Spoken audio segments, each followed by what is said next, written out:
Merry Christmas and a Happy New Year. I want to talk about being courageous in the face of fear. As we're standing at the edge of the year, at the end of the year, we're going into the new year. There's a lot of looking back at what we experienced, looking forward at what's ahead of us.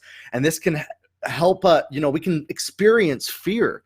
Like we're standing at the precipice of worry and fear. The biggest thing is we have to learn to be courageous in the face of it. We have to stand face to face with what we're afraid of. We have to come face to face to our fears and be vulnerable enough to experience them, to learn what are our triggers and tell ourselves what the truth is.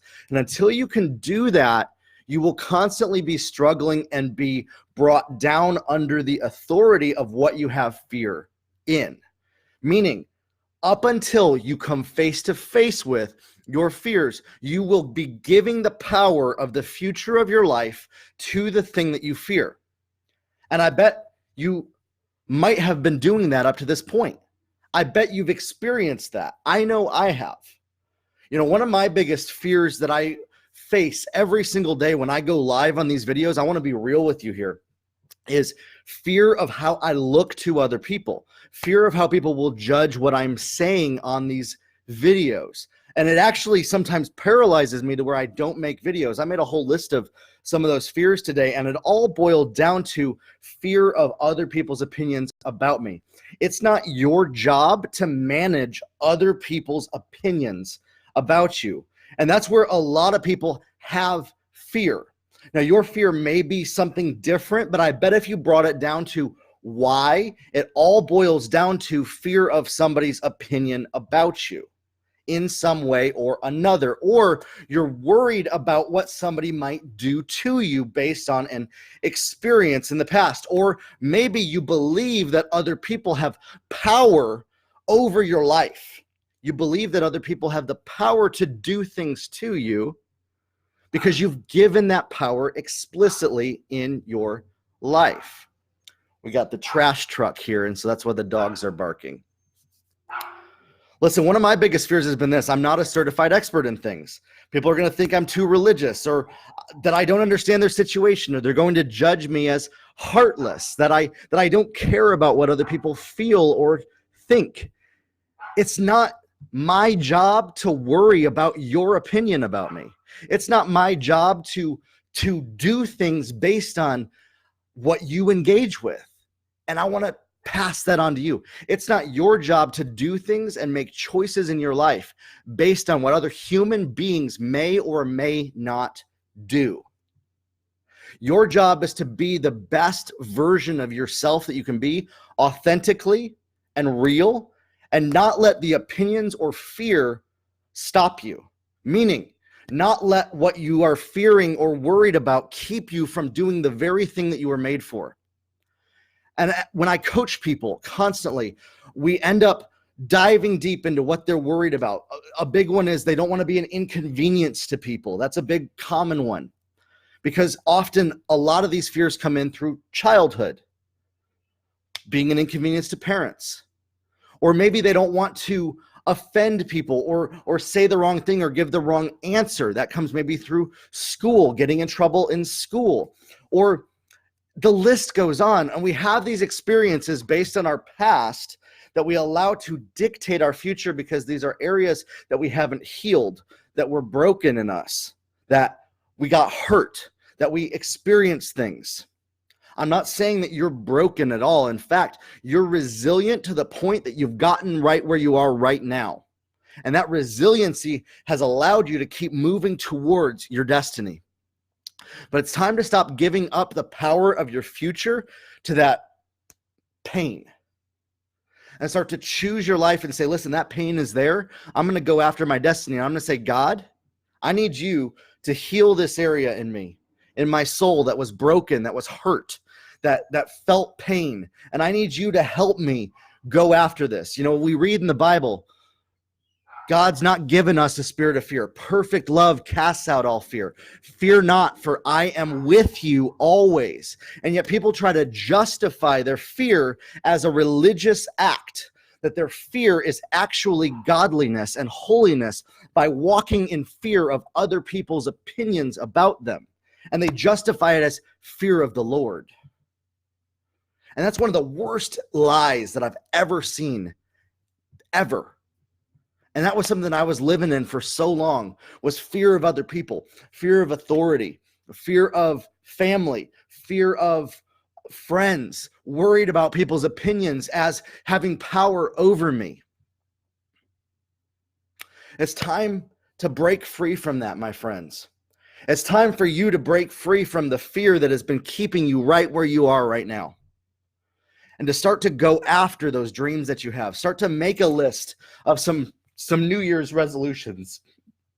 I get choked up by saying that because for 20 years, I haven't made New Year's resolutions at all, because I've been so afraid that if I didn't do them, that I would be responsible and get punished by not making New Year's resolutions. And so I'm going to make some this year. This next year, I'm going to be more persistent with my health and fitness. I've been getting a lot better at that. I'm going to be more persistent with my business, with making more courses, more training for you guys, more coaching in the group. I'm going to make my wife my number one focus over my business. I'm going to make my family a priority.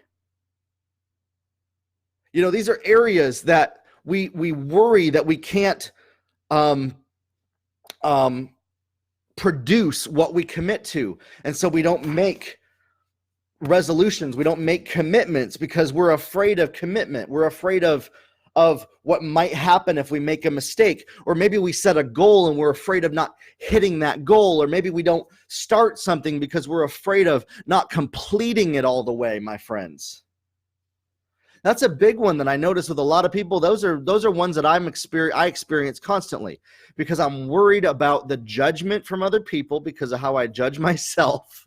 I'm worried about making mistakes, and I'm worried about some feeling of not being enough and not being worthy of love. And it all boils down to love and connection. You see, we only get love and connection when we give it. It doesn't come by acting, and love is not a product of action.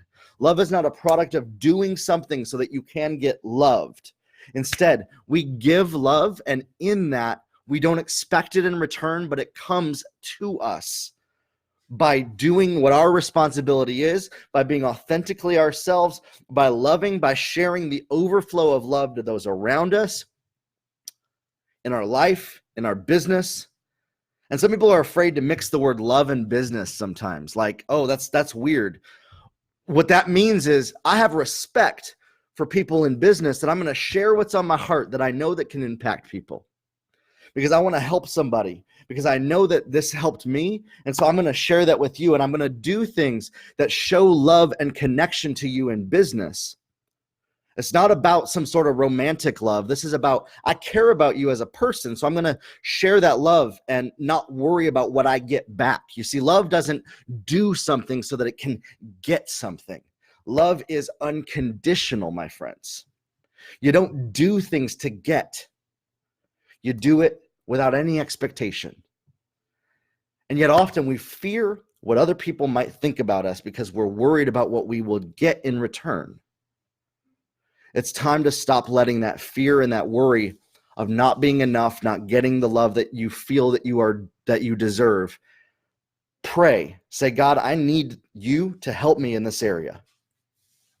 God, I need to experience your love. And I'm so thankful for you and what you've done. And God, I love you so much. Not that you would love me back. That's not why I love you, so that you would love me, but I love you because you loved me first. That's the example. That's the example. We don't do things for God or other people to get love back in return, but because we love unconditionally, because God loved us first, they loved us first, and we don't do things just to other people that love us to get, but just to give. Be courageous in the face of fear, my friends.